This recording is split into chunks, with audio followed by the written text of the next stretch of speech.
নমস্কার, সনাতন ধর্মকথা চ্যানেলে আপনাদের সবাইকে স্বাগত। আজ শিবপুরাণের কালীর তপস্যার চতুর্থ পর্ব শুরু করব। কুটিলার জলে অগ্নিদেব মহাদেবের সমস্ত রেতো ফেলে দিলেন। তারপর কুটিলা শিবের রেতো ৫,০০০ বছর ধরে রাখলেন। এতে তার গর্ভ পূর্ণ হল, কিন্তু এই গর্ভ ধরে রাখতে না পেরে তিনি ব্রহ্মার কাছে গেলেন। প্রজাপতি ব্রহ্মা তাকে দেখে বললেন, তোমার গর্ভ কে তৈরি করল? কুটিলা তখন সমস্ত ঘটনা ব্রহ্মাকে বললেন।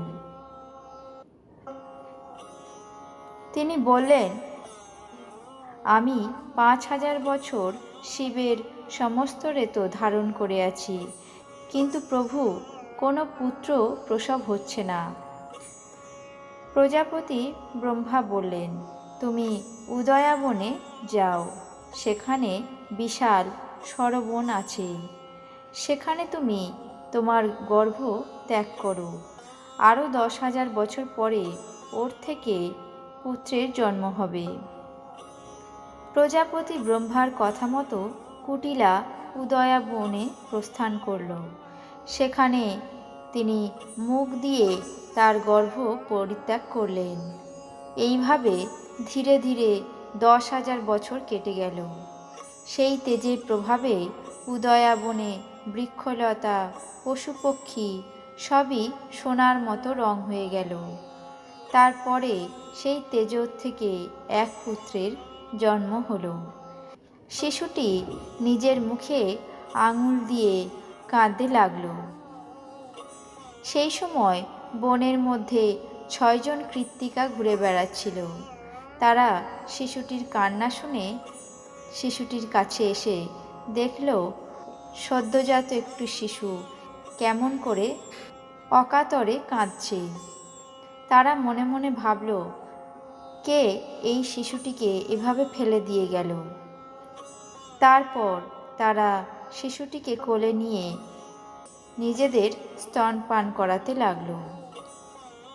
এদিকে অগ্নিদেবকে ডেকে ব্রহ্মা বললেন, গুহ নামে তোমার পুত্র হলো, সে কেমন হলো? ব্রহ্মার কথা শুনে অগ্নিদেব তো অবাক হয়ে গেলেন এবং ব্রহ্মাকে জিজ্ঞাসা করলেন, আপনি গুহ কাকে বলছেন? এই নামে তো আমি কাউকে চিনি না। ব্রহ্মা বললেন, তুমি যে শঙ্করের রেতো পান করেছিলে এবং কুটিলাকে দিলে, পরে কুটিলা তা সর্বনে ফেলে এসেছিল, তা থেকেই পুত্রের জন্মলাভ হয়েছে, তারই নাম গুহ। ব্রহ্মার কথা শুনে অগ্নিদেব দ্রুত সর্বনের দিকে প্রস্থান করলেন। যেতে গিয়ে কুটিলার সঙ্গে তার দেখা হলো। কুটিলা জিজ্ঞাসা করল, অগ্নিদেব, তুমি কোথায় চলেছ? অগ্নিদেব বললেন, আমি সর্বনে যাচ্ছি, সেখানে আমার এক পুত্র সন্তান জন্মগ্রহণ করেছে। কুটিলা অগ্নিদেবের কথা শুনে বলল, সে তো আমার পুত্র, তুমি তাকে ধরে রাখতে পারোনি বলে আমি তাকে ধারণ করেছিলাম, কাজেই সে আমারই পুত্র। কুটিলার কথা শুনে অগ্নিদেব বলল, তুমি ঠিকই বলেছ, আমি যদি তোমাকে মহাদেবের রেতো না দিতাম তাহলে তুমি কেমন করে পেতে? এইভাবে দুজনে, কুটিলা এবং অগ্নিদেব, নিজেদের মধ্যে বাগবিতণ্ডা করতে লাগল।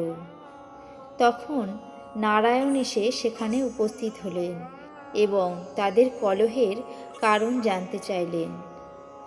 অগ্নিদেব বললেন, শঙ্করের তেজে সরবনে এক পুত্রের জন্ম হয়েছে, সেই পুত্র আসলে কার, এই নিয়েই আমাদের দ্বন্দ্ব। নারায়ণ অগ্নিদেব এবং কুটিলাকে মহাদেবের কাছেই যেতে বললেন এবং বললেন, একমাত্র মহাদেবই পারবেন এই পুত্র আসলে কার সেটি বলতে। নারায়ণের কথা শুনে তারা দুজনে মহাদেবের কাছে চললেন। শিবকে প্রণাম জানিয়ে তাকে জিজ্ঞাসা করলেন যে, প্রভু, সর্বণে যে পুত্রের জন্ম হয়েছে সেটি আসলে কার। তাদের এই কথা শুনে মহাদেব আনন্দে বললেন, আজ আমি পুত্রের মুখ দেখতে পাব। পার্বতী সব শুনে বললেন, চলুন প্রভু, আমরা এখনই যাই সেই বালকের কাছে। সেই পুত্রকে দেখার জন্য আমার মনটা বড়ই অস্থির হয়ে উঠেছে।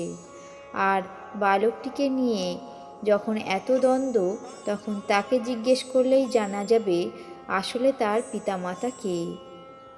পার্বতীর কথা শুনে মহাদেব দ্রুত বেরিয়ে পড়লেন পুত্রকে দেখার জন্য। সঙ্গে গেলেন গিরিজা, পাবক আর কুটিলা। তারা সবাই গিয়ে দেখলেন কুমার কৃতিকার কোলে শুয়ে আছে, 6 মুখ দিয়ে প্রত্যেকের স্তনপান করছে।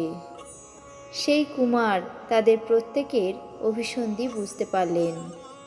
তিনি কুমার মূর্তি দেখালেন শঙ্করকে, বিশাল দেহে দেখা দিলেন গিরিরাজকে, আর সুন্দর রূপ দেখালেন কুটিলাকে, এবং অগ্নিকে দেখালেন মহান রূপ। শঙ্কর, শঙ্করী, অগ্নি, কুটিলা সকলেই কুমারকে দেখে ভীষণ খুশি হলেন। কৃতিকাগণ তখন উপলব্ধি করলেন এই পুত্র আসলেই শিবের। শিব কৃতিকাগণকে বললেন, এই শিশু তোমাদের, তাই আমি এর নাম দিলাম কার্তিকেয়। এই শিশু কুটিলার কুমার, পার্বতীর স্কন্দ, আর গুহ আর পাবকের মহাসেন। আর সে যেহেতু সর্বণে জন্মেছে, তাই তার নাম হবে সারস্বত। নামকরণ করার পর মহাদেব দেবতাদের এবং ব্রহ্মাকে স্মরণ করলেন। তারা সকলে এসে হরপার্বতীকে প্রণাম জানালেন। তারপর 6 মুখযুক্ত শিশুকে দেখে ভীষণই অবাক হলেন। তার দেহ থেকে সূর্যের মতো জ্যোতি বের হচ্ছিল।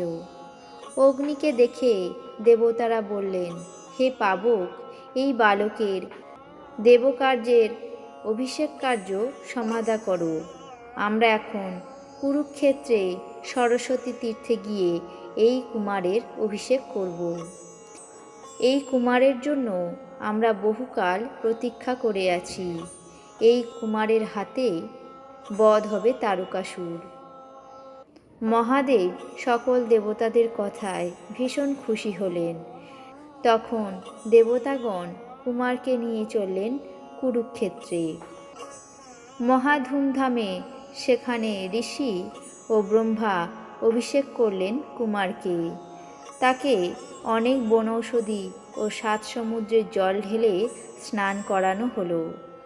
অভিষেক অনুষ্ঠানে সৌন্দর্য ও চারণগণ মধুর গীতি গাইলেন। নানা রকম বাদ্যযন্ত্র বাজতে লাগল। উমা তার স্কন্দকে কোলে নিলেন আর আদর করলেন। শিব, কুটিলা, অগ্নি সবাই খুবই আনন্দিত হলেন। তারপর সেই কুমারকে দেব সেনাপতি পদে বরণ করা হলো।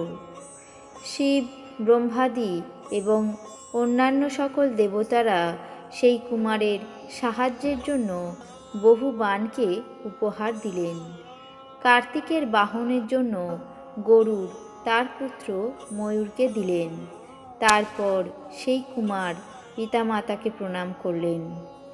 বিষ্ণু ব্রহ্মাদি দেবতাগণকে প্রণাম জানিয়ে ময়ূরের পিঠে চড়লেন এবং তারপর তারকাসুরকে বিনাশ করবার উদ্দেশ্যে রওনা দিলেন।